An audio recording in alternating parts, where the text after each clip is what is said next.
Hi, welcome back to Catholic Nest. So this is part 2 of the free and thrifty resources for home ed.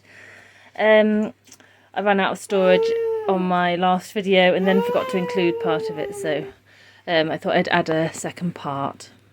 So downloads and printables are all well and good, but sometimes you want some kind of visual and hands-on type of thing. So I've just pulled out a few bits I could find that were very inexpensive. So I'll start with this tree. So this little Montessori-ish felt maths apple tree was from eBay. It was a couple of £1, and it's just velcroing on the amount of apples to the number that you put on, and it comes with, I think it's 10 apples and numbers 1 to 10. So that's a nice little simple maths activity. The velcro dots aren't secured the best, I have to keep gluing them back on, but it's nice, simple and thrifty. Another useful resource is craft letters and numbers. They're usually only £2 or £3.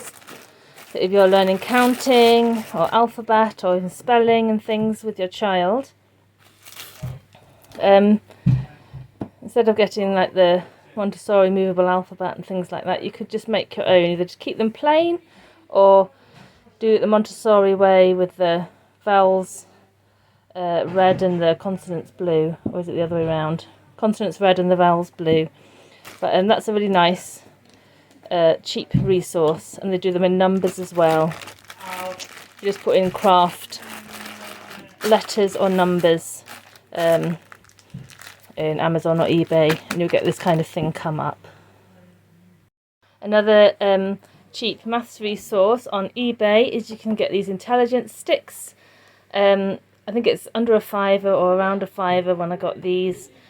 It comes with little sticks for counting, numbers and the operations, and you can make little hands-on visual maths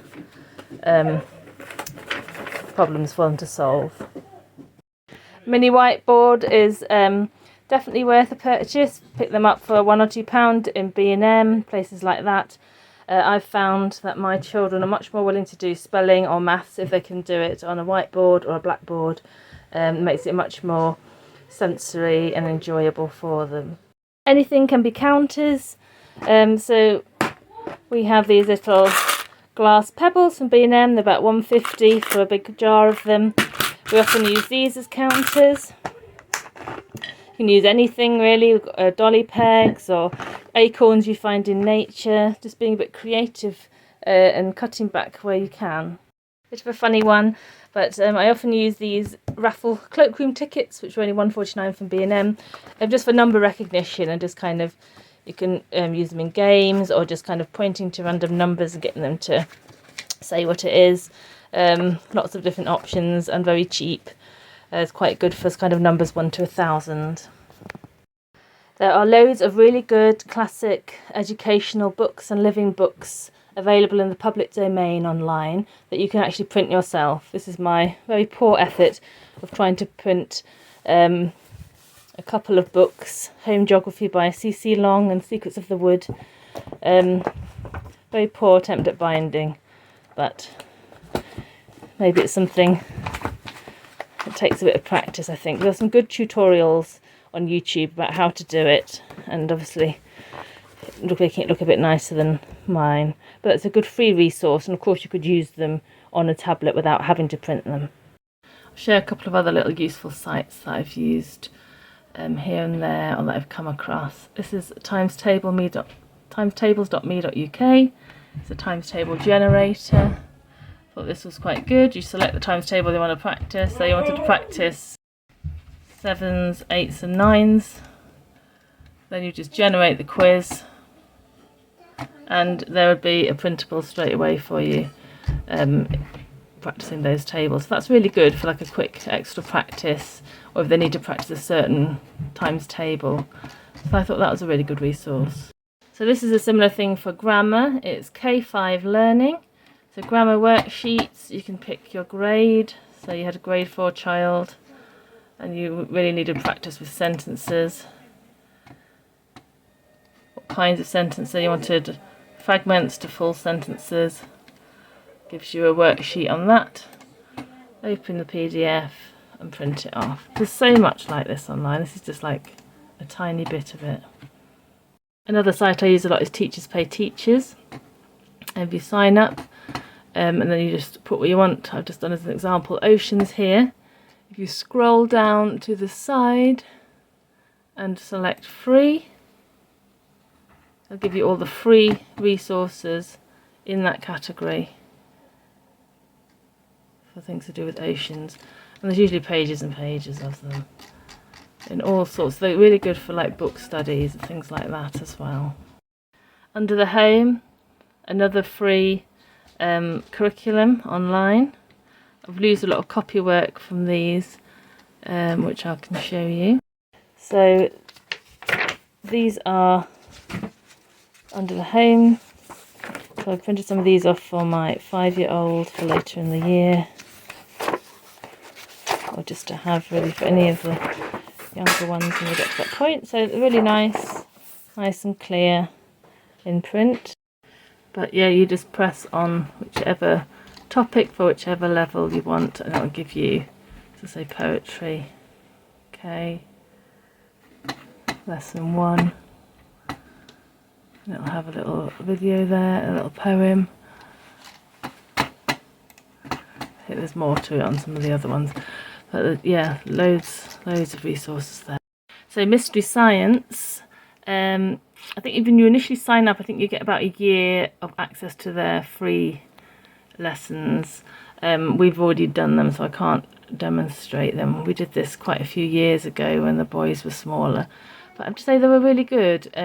Basically how it works, you'd pick your topic, you'd preview the lesson, they give you some printables, there's a video to watch. So what I would usually do is select a few lessons at a time, go and look through and have a look prior, and then print off the worksheets, gather all the supplies together, and then they were all there ready for when we wanted to do science in the one afternoon. So, but they were really good, and the children still remember a lot of what we learnt through these lessons. However, it's limited. You'd have to sign up and pay once you'd had your free, I don't know if it's about a year of access, and that would give you access to certain units that were free. But really nice for like young primary science, especially if your children enjoy a visual. So I also like to make my own resources, as usually all you need is some Velcro dots and some coloured card and that kind of thing. So I have laminated mine, but you don't need to do that. So when my son was learning, I did this tree, I made little leaves, I just wrote the words down that I wanted him to practice in a Word document, printed them off, cut them up and stuck them onto little shaped bits of card. Then with Velcro dots, he'd stick it on if he got it right. And then the next day, any that he got wrong, he'd try again, and we'd leave the ones on that he got right until the whole tree was full of leaves. Similar thing with rockets. Just 4 bits of black card and star stickers. Sorry about the glare. And then I just got a silver card, cut them out like rockets, and did the same thing again with words I wanted them to learn, and then stick them onto the Velcro dots when I got them right. I also did a mini fish one. Options are endless when you're making it up. The good thing about making up your own games and things like that, not only is it cheaper, but you can target it exactly at what your child needs. So if they're learning phonograms, you can make phonogram games. If they're learning sight words. If they're learning numbers, alphabet, whatever it is, or whatever ones they're particularly struggling with, you can make some games to try and target that area. So I've got a couple of games like this that I made as well, just a folded bit of card with a sticker on. You could just write it on with pen. Then I've printed off sentences, and they'd have to read the sentence and then roll the dice, and whatever number they got, they'd pick that piece up. This is another one, just a red bit of card like a letterbox, and then little bits of card like letters, and have to read the word, and if they get it right, gets to post it.